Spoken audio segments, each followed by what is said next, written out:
Hello friends, myself Mohit Rao. Today I am going to explain about a very important topic, fundamental of nursing, that is catheterization. आज हम catheterization के बारे में पढ़ेंगे। ये बहुत ही इंपॉर्टेंट टॉपिक है। कैथेटराइजेशन होता क्या है? Catheterization is the introduction of tube into urinary bladder via urethra to drain urine and irrigation called as catheterization. मतलब कैथेटराइजेशन एक ऐसा प्रोसीजर है जिसमें हम introduction of tube into urinary bladder, हम यूरिनरी ब्लैडर में एक ट्यूब को इंसर्ट करते हैं via urethra to drain out urine और इरिगेशन पर्पज़ के लिए, उसे कैथेटराइजेशन कहते हैं। कैथेटराइजेशन का पर्पज़ क्या क्या है?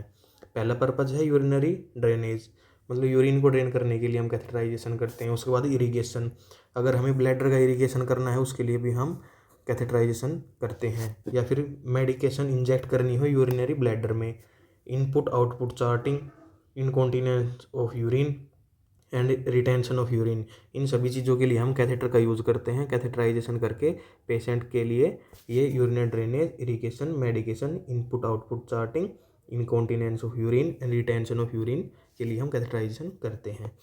उसके बाद आता है types of urinary catheter. Urinary catheter के टाइप्स क्या क्या होते हैं? इसके मेनली दो टाइप्स होते हैं। जैसे एक तो टेम्परेरी, एक परमानेंट। टेम्परेरी कैथेटर वो होता है जो हम एक शॉर्ट पीरियड के लिए करते हैं या फिर सिंगल यूज़ के लिए यूज़ करते हैं। परमानेंट होता है जो कुछ दिनों के लिए हमें इंसर्ट करना है और वो वहीं रहेगा, हम उसको बार बार रिमूव नहीं करेंगे। और एक नॉन इन्वेजिव और एक इन्वेजिव, दो टाइप कैथेटर ही होते हैं। एक तो इन्वेजिव जो हम इंसर्ट करते हैं यूरिनरी ब्लैडर में थ्रो यूरेथ्रा। एक नॉन इन्वेजिव होता है जिसमें हम इन्वेजिव मतलब बॉडी के अंदर कैथेटर डालते नहीं है। तो इसके एग्जांपल हैं, नॉन इन्वेजिव का एग्जांपल है कॉन्डम कैथेटर। ये only use in male of spinal injury, जिसमें इनकॉन्टिनेंस यूरिन की प्रॉब्लम हो जाती है, उन मेल में हम कॉन्डम कैथेटर का यूज करते हैं, जो कि एक non invasive type of catheter है। इन्वेजिव कैथेटर का एग्जांपल है Foley's catheter, K90 catheter and Robinson catheter. Invasive का मतलब है उसमें यूरिनरी ब्लैडर में इंसर्ट करते हैं कैथेटर को। फोलिज कैथेटर मेनली हम हॉस्पिटल्स में यूज़ करते हैं। हॉस्पिटल सेटिंग्स में मोस्ट कॉमन यूज़ होने वाला कैथेटर फोलिज कैथेटर ही है, जिसमें हम डिस्टिल वाटर को यूज़ करते हैं to inflate the balloon. Always remember, we always use distil water to inflate the balloon, not NS। Triple lumen catheter क्या होता है? जिसमें 3 लुमन होते हैं, जो कि इरिगेशन पर्पज़ के लिए यूज़ किया जाता है। एक इनपुट का, एक आउटपुट का और एक इरिगेशन के लिए, इरिगेशन या फिर मेडिकेशन देने के लिए 3 लुमन कैथेटर का यूज़ करते हैं। फिर आगे है यूरिनरी कैथेटर के साइज़ क्या क्या हैं विद कलर कॉम्बिनेशन क्या क्या है। ये होता है जैसे 10 फ्रेंच का कलर है ब्लैक, 12 का है वाइट, 14 फ्रेंच का कलर है ग्रीन, 16 का है ऑरेंज, 18 का है रेड, 20 का है येलो। एक French is equal to 0.33 mm diameter, मतलब एक फ्रेंच का डायमीटर 0.33 mm होता है। 10, 12, 14, 16, 18 एंड 20 एंड कलर कोड्स हैं black, white, green, orange, red and yellow. ठीक है। और फोलिज कैथेटर का दूसरा नाम ही है इनड्वेलिंग कैथेटर, जो कि मोस्ट कॉमन यूज होता है, ये हमने बताया था। अगला कैथेटर का टाइप है Malecot catheter. Malecot catheter कैसा एक इन्वेजिव कैथेटर है जिसमें हम यूरिनरी ब्लैडर में इंसर्ट करते हैं। यह एक सुप्राप्यूबिक कैथेटर है जो आगे है प्रोस्टेक्टमी, प्रोस्टेट रिपेयर में ही, अगर किसी पेशेंट में प्रोस्टेट रिपेयर हो रही है तो उसमें हम मेल कोट कैथेटर का यूज़ करते हैं। या फिर किसी में ट्रांसयूरेथ्रल रिसेक्शन ऑफ प्रोस्टेट हुआ है तो उसमें भी हम मेल कोट कैथेटर का यूज़ करते हैं, क्योंकि ये सुप्राप्यूबिक कैथेटर है। अगला कैथेटर का टाइप है हमारा पेजर कैथेटर, ओनली यूज इन नेफ्रोस्टोमी। किसी पेशेंट में अगर नेफ्रोस्टोमी हुई है तो उसमें हम पेजर कैथेटर का यूज़ करते हैं। ये कॉमनली यूज नहीं किया जाता, वेरी रेयरली यूज कैथेटर है ये। अगला है पिगटेल। इट इज मतलब पेजर कैथेटर की जगह हम पिगटेल का भी यूज कर सकते हैं on this place to drain out it not cause allergy, क्योंकि पेजर कैथेटर कई बार एलर्जी कोज करता है किसी किसी पेशेंट में, तो उसकी जगह हम पिगटेल का भी यूज करते हैं, ये एलर्जी कोज नहीं करता है। ठीक है। उसके बाद आता है K10, जो K90 कैथेटर था, जो कि एक इन्वेजिव कैथेटर था, और NG2। इन दोनों में डिफरेंस क्या क्या है, क्योंकि ये स्ट्रक्चर से दोनों सेम है। जैसे K90 में कैप नहीं होती और NG2 के ऊपर एक कैप होती है। K90 में कोई कलर नहीं होता, लेकिन उसमें जो NG2 होती है उसमें ब्लाइंड एरिया कलर्ड होता है। ठीक है। इसमें सिंगल और डबल ओपनिंग होती है। इसमें distal end having more holes, इसमें NG2 में डिस्टल एंड पर एक से ज़्यादा होल होते हैं, टू गिविंग द फीडिंग। और इसका blunt end to have no opening, radio opaque line होती है। मतलब एनजी ट्यूब में तो रेडियो ओपेक लाइन होती है, जिसमें हम एक्सरे में भी फाइंड आउट कर सकते हैं कि ट्यूब की लोकेशन कहाँ है, एनजी ट्यूब की लोकेशन कहाँ है, प्रॉपरली फिक्स हुई है या नहीं स्टोमक में। तो ये K90 catheter and NG tube के अंदर डिफरेंस हो गया। अब K90 और K91 कैथेटर, ये भी दोनों इन्वेजिव कैथेटर हैं, बोथ आर इन्वेजिव कैथेटर। ये दोनों इन्वेजिव कैथेटर हैं, यूरिनरी कैथेटर हैं दोनों ही। इसका फ्रेंच 14 है, इसका फ्रेंच 10 है। इसका कलर ग्रीन है और K91 का कलर है ब्लैक। K90 का मेल यूज अडल्ट में होता है, ये सिंगल यूज के लिए यूज करते हैं और टेम्परेरी होता है। It's not a permanent catheter, it is a temporary catheter but invasive. इसके K91 की यूज चिल्ड्रन में होता है, ये भी सिंगल यूज ही होता है और टेम्परेरी यूज के लिए हम यूज करते हैं। ये हमारा K90 कैथेटर और K91 कैथेटर के बीच में डिफरेंस हो गया। अब ब्लैडर की नॉर्मल क्वांटिटी कितनी होती है? 1000 to 1500 ml हमारे ब्लैडर की नॉर्मल क्वांटिटी होती है। और ब्लैडर के अंदर जो टिश्यू पाए जाते हैं वो कौन से होते हैं? ट्रांजिशनल एपिथेलियम हमारे ब्लैडर के अंदर टिश्यू पाए जाते हैं।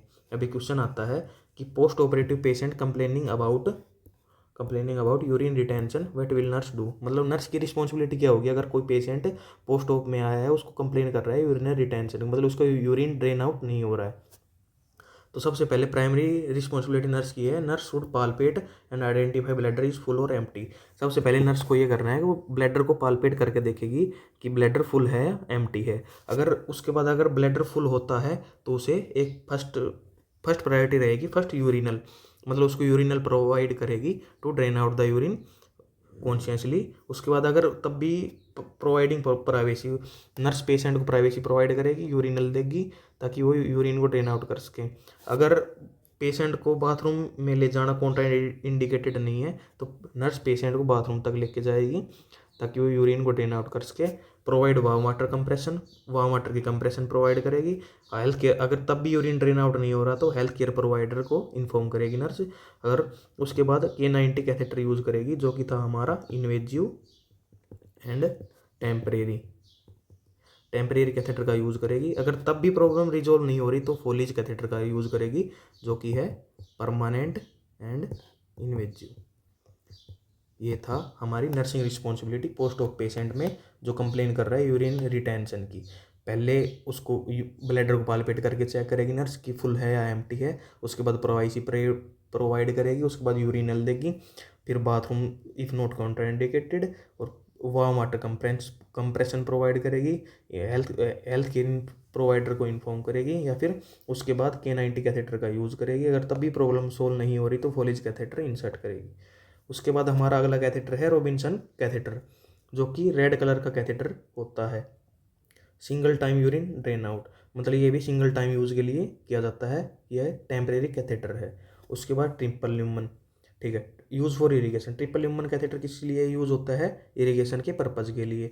जैसे इसमें एक तो फिक्सेटर का बैलून होता है, इनपुट का एक आउटपुट का, और इसमें ये इनपुट और आउटपुट हम इरिगेशन के लिए यूज़ करते हैं। अब आता है जैसे ये इंपॉर्टेंट है very, do not use NS और air to inflate because it cause crystallization and discomfort to the patient. हमने पहले पढ़ा था कि हम बैलून को इन्फ्लेट करने के लिए डिस्टिल वाटर का यूज़ करेंगे। Distil water use, NS and air is not use. NS और एयर का यूज़ नहीं करेंगे, हम ओनली डिस्टिल वाटर का यूज़ करेंगे। If crystallisation occur use ether और sodium bicarbonate to dilute crystal. अगर गलती से भी अगर NS या फिर एयर इंजेक्ट कर दिया तो क्रिस्टलाइजेशन हो जाएगा, और अगर क्रिस्टलाइजेशन हो गया तो हम इथर और सोडियम बाइकार्बोनेट का यूज़ करेंगे टू डाइल्यूट द क्रिस्टल्स।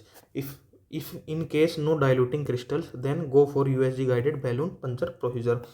मान लो अगर क्रिस्टल्स बन गए, उसमें क्रिस्टलाइजेशन हो गया, या तो हम देंगे सोडियम बाइकार्बोनेट और ether to dissolve the crystals, और तब भी क्रिस्टल डिजोल्व नहीं हुए तो हम USG guided balloon puncture procedure का प्रयोग करेंगे ताकि हम उसको बैलून को डिफ्लेट कर सकें और कैथेटर को रिमूव कर सकें।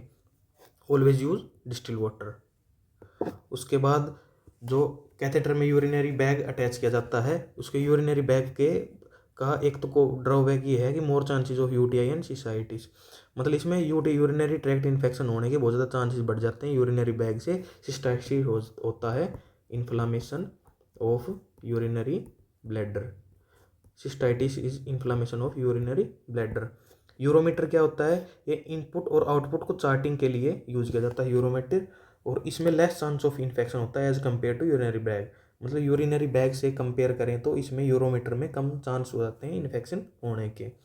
अब यूरिनरी कैथेटर का प्रोसीजर क्या है कि हम यूरिनरी कैथेटर कैसे इंसर्ट करते हैं।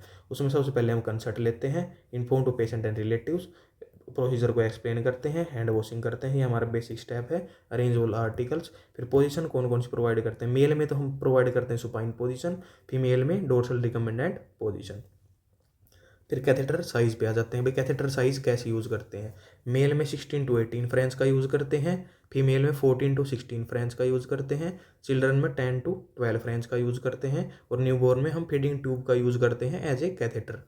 ठीक है, अगर मेल है और उसकी एज 50 से प्लस है तो उसमें 2 फ्रेंच स्मॉल का कैथेटर हम यूज़ करेंगे, 2 फ्रेंच साइज का स्मॉल। और अगर कोई फीमेल है उसकी एज 50 अबव है तो उसमें 2 फ्रेंच लार्ज का हम यूज़ करते हैं।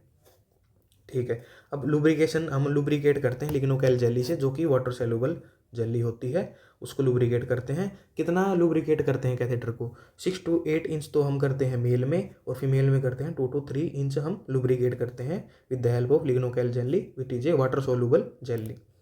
और अब आता है इंसर्शन भाई, कैथेटर को कितना इंसर्ट करते हैं। मेल में हम इंसर्ट करते हैं 6 to 8 इंच, फीमेल में हम इंसर्ट करते हैं 3 to 4 इंचज ऑफ कैथेटर। फिर उसके बाद आता है कैथेटर का फिक्सेशन। हम कैथेटर को फिक्स कहाँ पे करते हैं? फर्स्ट प्रायोरिटी होती है हमारी अपर इनर थाई, मतलब अपर इनर थाई पे हम उसको कैथेटर को फिक्स करते हैं, या फिर लोअर अब्डोमन पर फिक्स करेंगे अगर इन case of both femur fracture.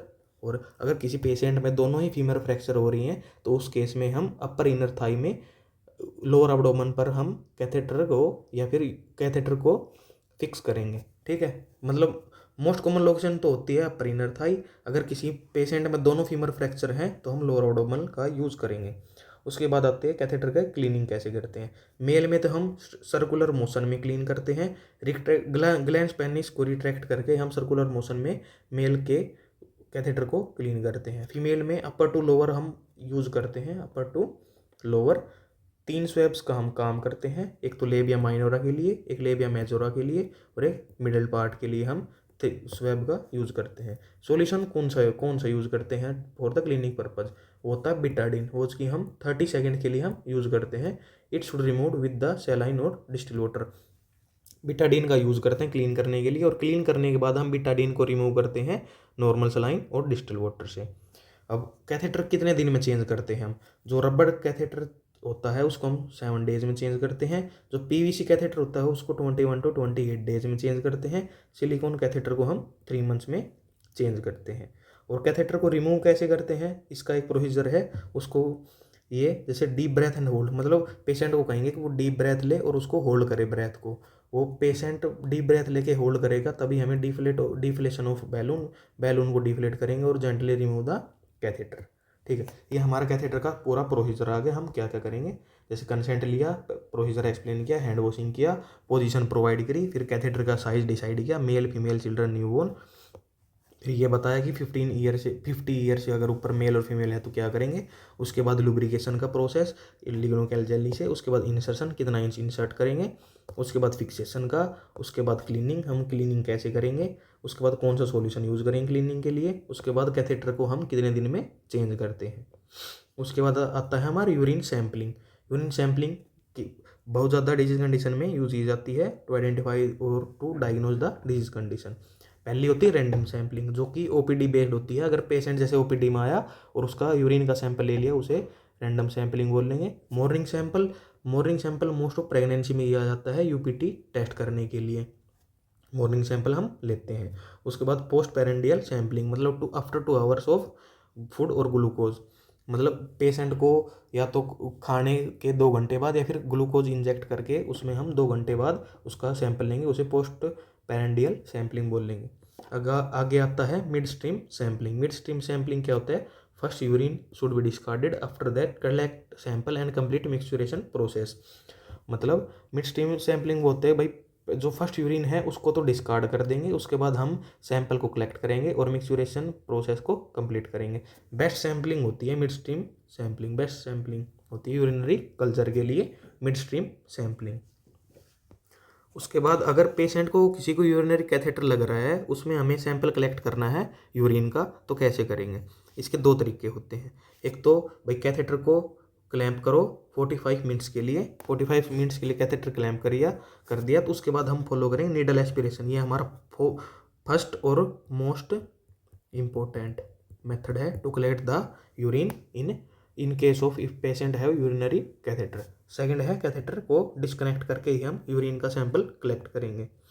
उसके बाद जो मेथड आता है यूरिन को का सैंपल लेने के लिए होता है इन्वेजिव, जो कि होता है सुपराप्यूबिक एस्पिरेशन। हम नीडल की हेल्प से सुपराप्यूबिक एस्पिरेट करेंगे यूरिन को फॉर द सैंपल।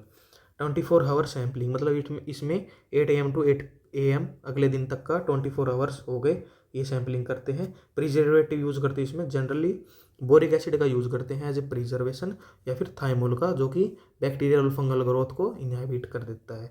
इसमें 8 AM to 8 AM के सैंपल में हम क्या करते हैं, फर्स्ट यूरिन को तो डिस्कार्ड करते हैं और ऐड करते हैं लास्ट यूरिन को, add last urine and discard first urine. ये हमारा 24 आवर सैम्पलिंग होगा। इसका यूज़ कहाँ कहाँ होता है? एक तो यूरिनरी प्रोटीन आइडेंटिफाई करने के लिए, यूरिनरी कैल्शियम, यूरेट क्रिस्टल्स। ये हमारी हो गई भाई यूरिन को कैसे सैम्पलिंग करते हैं उसकी। इसमें क्या क्या थे?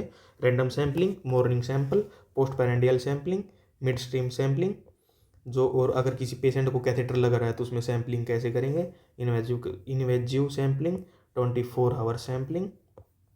अब इसके बाद आ जाते हैं यूरिन एग्जामिनेशन और एनालिसिस पे, ये कैसे कैसे करते हैं।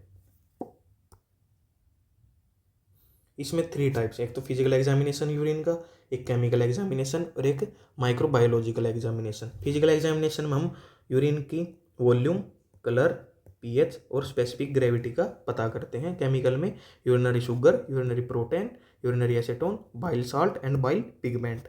माइक्रोबायोलॉजिकल में micro organisms, cells and cast. सबसे पहले फिजिकल एग्जामिनेशन। फिजिकल एग्जामिनेशन हमने पहले पढ़ा वॉल्यूम नॉर्मल जो वॉल्यूम होती है यूरिन की वो है 1000 to 1500 ml नॉर्मल अमाउंट होती है यूरिन की। अगर 2500 से ऊपर यूरिन जा रहा है तो उसको पॉलीयूरिया बोल लेंगे, 400 से कम है तो उसको ओलिगूरिया, और 100 ml से भी कम उसको एन्यूरिया बोल लेंगे। ये 24 आवर्स की बात हो रही है। टोटल 24 आवर्स में अगर 2500 से ज़्यादा जाता है तो पॉलीयूरिया, 400 से कम ओलिगूरिया और 100 से कम एन्यूरिया। पॉलीयूरिया किस किस कंडीशन में होता है? एक तो डायबिटीज मेलाइटस, डायबिटीज इंसिपिडस, या फिर इनटेक एक्सेसिव। मतलब अगर वो इनटेक ही एक्सेसिव हो रहा है तो पॉलीयूरिया होने के चांसेस बढ़ जाते हैं। ओलिगूरिया किस किस केस में होता है? एक तो रीनल फेलियर में, शोक में, बर्न में एंड डिहाइड्रेशन में ओलिगूरिया होता है। एनयूरिया एंड स्टेड रीनल फेलियर में होता है एनयूरिया। उसके बाद आ जाते हैं कलर वाला पोर्शन। जैसे यूरिन में ऑर्डर नॉर्मली किस चीज़ की वजह से, जो pungent smell ammonia, due to pungent smell of ammonia. मतलब यूरिन की जो ऑर्डर होती है वो किस वजह से होती है? वो अमोनिया की वजह से होती है। ठीक है। कलर पेल येलो होता है ड्यू टू यूरोक्रोम। मतलब यूरिन का पेल येलो कलर किस वजह से होता है? जो कि नॉर्मली होता है ड्यू टू यूरोक्रोम। अगर डार्क येलो हो रहा है तो पेशेंट को जॉन्डिस होने के चांसेस रहते हैं। रेड हेमेटूरिया, पस पायूरिया, हीमोग्लोबिन, अगर यूरिन में ब्लड आ रहा है तो वो रेडिश कलर का होगा, जिसको हम हेमेटूरिया बोलते हैं। रेड ऑरेंज रिफाम्पिसिन अगर ड्रग ले रहा है पेशेंट तो उसमें रेड ऑरेंज कलर यूरिन होने के चांसेस हो जाते हैं। कलरलेस कौन सी कंडीशन होता है? वो होता है डायबिटीज इंसिपिडस में, और कोका कोला कलर होता है ग्लोमेरुलोनेफ्राइटिस में, जो कि रीनल से रिलेटेड है। यूरिन का ऑर्डर, मतलब फ्रूटी स्मेल यूरिन किस में होता है? डायबिटिक कीटोएसिडोसिस में। मैपल स्पास यूरिन मैपल सिरप में होता है। फॉल स्मेल यूटीआई में, यूरिनरी ट्रैक्ट इन्फेक्शन में। और musty smell urine phenyl ketonuria में। ठीक है। अब पीएच होती है 6.8 यूरिन की। एसिडिक तब होती है जब प्रोटीन डाइट लें या फिर यूटीआई हो रहा हो पेशेंट को। ठीक है। फ्रूट, अगर पेशेंट ज़्यादा फ्रूट खा रहा है तो उसका यूरिन एसिडिक रहेगा, वेजिटेबल खा रहा है तो यूरिन बेसिक रहेगा। एल्कलाइन वेजिटेरियन यूटीआई में भी यूटीआई में एसिडिक भी हो सकता है और अल्कलाइन भी हो सकता है। फिर आता है स्पेसिफिक ग्रेविटी ऑफ यूरिन, होती है 1.010 से 1.025 तक नो स्पेसिफिक ग्रेविटी होती है यूरिन की। डायबिटिक मेलाइटिस केस में specific gravity of the urine बढ़ जाती है। डायबिटिक कीटोएसिडोसिस में कीटोन बन जाते हैं। जैसे डिहाइड्रेशन, फीवर और नेफ्रोटिक सिंड्रोम में भी स्पेसिफिक ग्रेविटी यूरिन की इंक्रीज हो जाती है।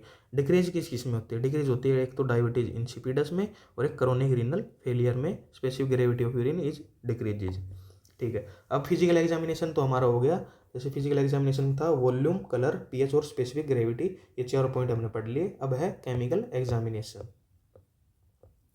केमिकल एग्जामिनेशन पहला यूरिनरी शुगर। यूरिनरी शुगर के लिए हम करते हैं बेंडिक टेस्ट। यूरिनरी एसीटोन करते हैं हम रोथरा टेस्ट।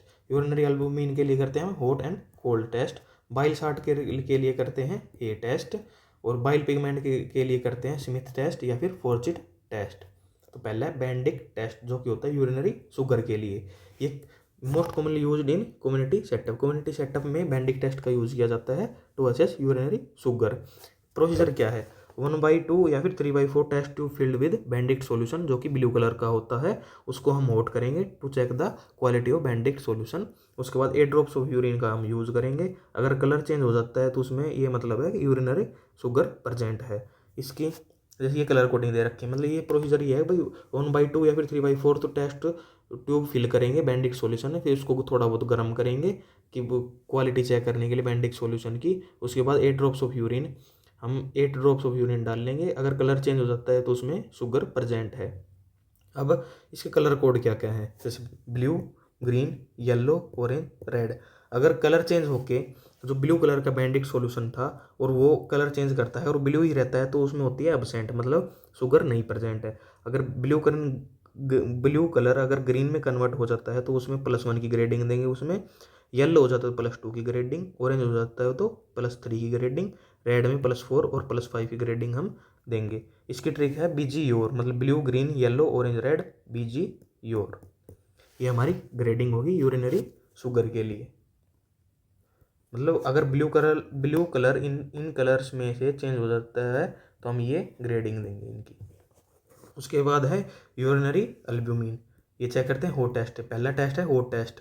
इसमें यूरिन और एसिटिक एसिड हम मिलाएंगे, उनको हॉट करेंगे, जिसमें वाइट फ्यूम्स बन जाएंगे, जिसकी वजह से फिर उसको और एसिटिक एसिड ऐड करेंगे उसमें यूरिन में। अगर वाइटनेस, फिर उसमें वाइटनेस हो जाएगी। अगर वाइटनेस रिमेन्स, मतलब वाइटनेस प्रेजेंट होगी तो उसमें मतलब यूरिन में फॉस्फेट प्रेजेंट है। और अगर डिसअपीयर होगी तो एल्ब्यूमिन प्रेजेंट है इसमें। ये यूरिनरी एल्ब्यूमिन टेस्ट होता है एल्ब्यूमिन को चेक करने के लिए, भाई यूरिन में एल्ब्यूमिन तो नहीं है। फिर अगला इसका कोल्ड टेस्ट। कोल्ड टेस्ट में यूरिन +3% नाइट्रिक एसिड हम यूज़ करते हैं। अगर उसमें वाइट फ्यूम्स बन जाते हैं तो इसका मतलब है एल्ब्यूमिन प्रेजेंट है। ये हमारा एल्ब्यूमिन के लिए यूज़ किया जाता है। ठीक है, अगला टेस्ट हमारा यूरिनरी एसीटोन, मतलब यूरिन में एसीटोन की वैल्यू चेक करने के लिए, भाई यूरिन में एसीटोन तो नहीं बन रहे हैं। जैसे इसमें यूरिन में अमोनिया क्रिस्टल्स डाल लेंगे तो अगर वॉयलेट कलर रिंग बन गई तो उसमें मतलब एसीटोन प्रेजेंट है यूरिन में। फिर अगला आ जाता है हमारा बाइल साल्ट। बाइल साल्ट का टेस्ट का नाम है हमारा Hay test. Hay test use करते हैं to assess the bile salt in the urine. अब जैसे एक टेस्ट ट्यूब में 2/3 यूरिन कलेक्ट करेंगे, उसमें सल्फर मोलिक्यूल्स का पाउडर हम यूज़ करेंगे और टेस्ट ट्यूब में डिप करेंगे। अगर वो डिप हो गया तो बाइल साल्ट प्रेजेंट है। मतलब बाइल साल्ट को असेस करने के लिए हम हे टेस्ट करते हैं। हे टेस्ट में क्या करते हैं, यूरिन लेंगे एक टेस्ट ट्यूब में जिसको 2/3 फिल करेंगे, उसमें सल्फर मोलिक्यूल्स को हम डाल लेंगे। अगर वो सल्फर मोलिक्यूल्स उसमें डिप हो गए वो टेस्ट ट्यूब में तो मतलब इसका मतलब है बाइल साल्ट प्रेजेंट है यूरिन में। और यूरिन की स्पेसिफिक ग्रेविटी हम किस किस मेथड चेक करते हैं? एक तो यूरिनोमीटर से चेक करते हैं स्पेसिफिक ग्रेविटी, एक रिफ्रैक्टोमीटर से हम चेक करते हैं यूरिनरी स्पेसिफिक ग्रेविटी, और एक डिस्टिक टेस्ट से चेक करते हैं। अगला हमारा है बाइल पिगमेंट। बाइल पिगमेंट कैसे चेक करते हैं यूरिन में? इसका टेस्ट होता है स्मिथ टेस्ट और फॉर्चिट टेस्ट यूज़ करते हैं हम बाइल पिगमेंट को असेस करने के लिए। इसमें यूरिन में आयोडाइज सॉल्यूशन डाल लेंगे और ग्रीन कलर अगर रिंग बन गई तो हम कह देंगे भाई इसमें बाइल पिगमेंट प्रेजेंट है यूरिन में। उसके बाद आ जाता है हमारा माइक्रोबायोलॉजिकल टेस्ट। मतलब फिजिकल टेस्ट हो गया, केमिकल एग्जामिनेशन हो गया, उसके बाद है माइक्रोबायोलॉजिकल टेस्ट। इसमें टेस्ट ट्यूब लेंगे, इसमें 10 to 15 ml यूरिन को कलेक्ट करेंगे, सेंट्रीफ्यूज करेंगे 2000 to 3000 राउंड पर 10 मिनट। सेडिमेंट्स क्या, 1 ड्रॉप ग्लास स्लाइड पे लेंगे, कवर स्लिप लगाएंगे, ठीक है, और 400 पावर का माइक्रोस्कोप यूज़ करेंगे। अगर बैक्टीरिया है तो उसमें यूटीआई होने के चांसेस हैं। आरबीसी में यूरियम प्रेजेंट मिलेंगे, डब्ल्यूबीसी मिलेंगे तो इन्फेक्शन शो करेगा, और क्रिस्टल और कास्ट मिलेंगे तो हाइलिन, मतलब क्रिस्टल बन रहे हैं तो उसमें हाइलिन को शो करेगा इसमें, और क्रिस्टल बनते हो कैल्शियम के बनते हैं। तो इसमें क्या क्या होगा माइक्रोबायोलॉजिकल टेस्ट में, जैसे अगर बैक्टीरिया प्रेजेंट है तो मतलब यूटीआई है तो बैक्टीरिया प्रेजेंट मिलेंगे उसमें। अगर आरबीसी आ रही है यूरिन में तो हिमेटयूरिया, डब्ल्यूबीसी है तो इन्फेक्शन शो करेगा, और क्रिस्टल बन रहे हैं तो कैल्शियम का डिपोजिशन शो करेगा। उसके बाद आ जाता है इनकॉन्टिनेंस ऑफ यूरिन। इनकॉन्टिनेंस मतलब इसको ड्रिबलिंग ऑफ यूरिन बोलते हैं। इसके कोज क्या क्या है, एनाटॉमिकल कोज, फिजियोलॉजिकल कोज, स्पाइनल कॉर्ड इंजरी हो किसी को, या फिर कोई नर्व कंप्रेशन हो रखी हो, और साइड इफेक्ट हो स्पाइनल सर्जरी, स्पाइनल की साइड इफेक्ट्स की वजह से भी ड्रिबलिंग ऑफ यूरिन होने लग जाता है, ठीक है। उसके बाद आता है हमारी बॉडी का मिक्सचुरेशन रिफ्लेक्स सेंटर कहाँ प्रेजेंट होता है। मिक्सचुरेशन रिफ्लेक्स सेंटर जो कि प्रेजेंट होता है हमारे सैक्रल प्लेक्सिस में। ये कंट्रोल्ड बाय किससे होता है, मतलब किससे कंट्रोल होता है, ये कंट्रोल्ड बाय पोन्स, ठीक है। उसके बाद यूरिनरी इनकॉन्टिनेंस के टाइप्स हैं। पहला है फंक्शनल इनकॉन्टिनेंस, दूसरा स्ट्रेस इनकॉन्टिनेंस, तीसरा है अर्ज इनकॉन्टिनेंस, चौथा है ओवरफ्लो इनकॉन्टिनेंस, अगला है न्यूरोजेनिक और ओवर एक्टिव ब्लैडर। सबसे पहला जाता है functional incontinence. This occur when there is defect in normal physiology of urination and voiding pattern. इसमें फंक्शनल इनकॉन्टिनेंस जब होता है जब पेशेंट की फिजियोलॉजी मतलब यूरिनेशन की फिजियोलॉजी होती है उसे और वॉइडिंग पैटर्न में कोई डिफेक्ट आ जाता है। ये mostly in case of UTI urinary tract infection case में मोस्टली फंक्शनल इनकॉन्टिनेंस होता है। स्ट्रेस इनकॉन्टिनेंस कब होता है, it occurs when there is weak muscle of pelvic floor muscles post pelvic surgery, that is LSCS, due to slight stressful activities like coughing, sneezing, causes leakage of urine। Stress incontinence कब होता है, जब pelvic floor की muscle होती है ना, जो लेवा क्वेटर एनी, ये पेल्विक फ्लोर की मसल्स होती हैं जो कि वीक हो जाती हैं, या फिर किसी का अगर पेल्विक सर्जरी हुई है जैसे LSCS हुई है तो उसमें लीवा क्वेटर एनी मसल्स होती हैं जो कि वीक हो जाती हैं, जिसकी वजह से due to slight stressful activity जैसे कफिंग हुई, स्नीजिंग हुई, इसमें यूरिन का लीकेज होने लग जाता है, उसे स्ट्रेस इनकॉन्टिनेंस बोल लेंगे। स्ट्रेस इनकॉन्टिनेंस को असेस करने के लिए कौन सा टेस्ट करते हैं, बोनी टेस्ट, ये डायग्नोसिस ऑफ स्ट्रेस इनकॉन्टिनेंस। अगला आ जाता है अर्ज इनकॉन्टिनेंस। अर्ज इनकॉन्टिनेंस में क्या होता है, it occurs mostly due to infection और increase bladder sensation, there is always urgency in urination. Urge incontinence ये होता है कि पेशेंट को बहुत ही ज़्यादा अर्ज होती है यूरिन करने की due to increase bladder sensation, ठीक है। अगला है overflow incontinence. It is mostly due to overflow of urine in urinary bladder. whenever a drop of urine comes in filling urinary bladder it will leak out due to overflow incontinence overflow of urine होने की वजह से हो जाता है urinary bladder में। अगर urinary bladder full हो गया और उसमें एक ड्रॉप भी यूरिन की और बनती है तो वो लीक कर जाएगा और इनकॉन्टिनेंस ऑफ यूरिन हो जाएगा। अगला है हमारा न्यूरोजेनिक और ओवर एक्टिव ब्लैडर। ये क्या होता है, व्हेन द क्लाइंट है over sensation of nervous system और neurogenic condition like spastic urinary bladder, hypotonic and hyper reflexive. Neurogenic incontinence क्या होता है, जब ब्लैडर में सेंसेशन बहुत ज़्यादा बढ़ जाए, मतलब ब्लैडर स्पास्टिक हो जाए जैसे हाइपरटोनिक और हाइपर रिफ्लेक्सिव, उसमें इनकॉन्टिनेंस ऑफ यूरिन होगा, उसे न्यूरोजेनिक इनकॉन्टिनेंस बोल लेंगे। इसका डायग्नोसिस करने का तरीका क्या है, पेशेंट की हिस्ट्री कलेक्ट करेंगे, फिजिकल एग्जामिनेशन करेंगे, ये हमारा पहला पार्ट होता है नर्सिंग रिस्पॉन्सिबिलिटी का। उसके बाद यूएसजी करेंगे, प्री एंड पोस्ट वॉइड, मतलब यूरिन करने से पहले भी हम यूएसजी करेंगे और यूरिन करने के बाद भी यूएसजी करेंगे ताकि ये चेक कर सकें यूरिनरी ब्लैडर में रह तो नहीं रहा है। उसके बाद करते हैं यूडीएस, यूरोडायनेमिक स्टडी, ये भी इसको डायग्नोस करने का तरीका है। फिर यूरिन के कल्चर एंड सेंसिटिविटी और रैंडम सैम्पलिंग और मॉर्निंग सैम्पलिंग, ये उसको डायग्नोस करने के लिए हम यूज़ करते हैं। ट्रीटमेंट क्या है यूरिनरी रिटेंशन का, कोलिनर्जिक एजेंट्स जो कि पैरासिम्पैथेटिक नर्वस सिस्टम पर काम करते हैं। These agents constrict detrusor muscles and relax internal sphincter, इसका एग्जांपल है बेथनकोल। इसके साइड इफेक्ट क्या क्या है, यूरिनरी इनकॉन्टिनेंस और एक्सेसिव सलाइवेशन, ये इंक्रीज बॉडी सिक्रेशंस, मतलब जो ये कोलिनर्जिक एजेंट्स होते हैं, जिसका एग्जांपल बेथेनकोल।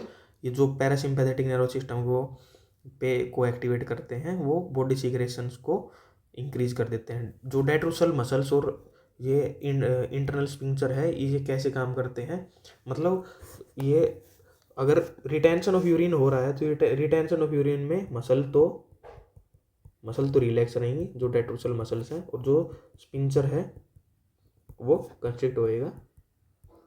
ये दोनों सिंपैथेटिक नर्वस सिस्टम से कंट्रोल होते हैं और ये दोनों रिटेंशन ऑफ यूरिन का काम करते हैं। और इससे अपोजिट है इस PSNS पैरासिम्पैथेटिक नर्वस सिस्टम, जिसमें मसल तो कंस्ट्रिक्ट रहेंगी, muscle constrict and sphincter relax. ये दोनों बिल्कुल अपोजिट हैं। ये इनकॉन्टिनेंस ऑफ यूरिन का काम करेंगे, इनकॉन्टिनेंस ऑफ यूरिन का काम करेंगे। ठीक है, देयर इज ऑलवेज, ये पेज दोबारा आ गया, सॉरी। अगला मेथड है Crede method. Crede manoeuvre, manually press suprapubic area for expel out urine. मतलब जो सुपरापिबिक एरिया है उसको मैनुअली नर्स प्रेस करेगी, जिससे यूरिन आउट आ जाएगा, उसको हम क्रेड मेथड बोलते हैं। या फिर कैथेटराइजेशन ही कर देगी, जैसे स्ट्रेट K90 यूज़ कर लिया, K91 यूज़ कर लिया, फोलिज कैथेटर यूज़ कर लिया, इसमें कैथेटराइजेशन हो जाए। जैसे indwelling catheter double lumen. Urinary incontinence में ड्रग कौन सी यूज़ करते हैं ट्रीटमेंट में, उसमें करते हैं एंटीकोलिनर्जिक ड्रग्स, जिसको हम एड्रेनर्जिक ड्रग्स भी बोलते हैं। इसका एग्जांपल है एट्रोपिन सल्फेट और बेंजोट्रोपिन। इसके साइड इफेक्ट क्या क्या हैं? इसके साइड इफेक्ट हैं urinary retention and dry mouth, ये डिक्रीज बॉडी सीक्रेशन, इसके साइड इफेक्ट हैं किस एट्रोपिन सल्फेट के और बेंजोट्रोपिन के। उसके बाद है अगर किसी को इनकॉन्टिनेंस ऑफ यूरिन हो रहा है तो उसमें हम एक्सटर्नल कैथेटर का यूज़ करेंगे, जैसे कॉन्डम कैथेटर का हमने यूज़ कर लिया। उसके बाद exercise, Kegel exercise. It in stress, मतलब स्ट्रेस इनकॉन्टिनेंस में, कफिंग में, स्नीजिंग में, ये उसका यूरिन लीक कर रहा था तो उसको ट्रीट करने के लिए एक्सरसाइज करेंगे। कीगल एक्सरसाइज उसको बोलते हैं, to strengthen the pelvic floor muscles, जो कि होते हैं लिवर क्वेटर एनी। या फिर किसी को अगर इन्फेक्शन बन रहा है तो उसको एंटीबायोटिक थेरेपी देंगे, मतलब उसको टू ट्रीट द इन्फेक्शन। ये था आज का हमारा टॉपिक,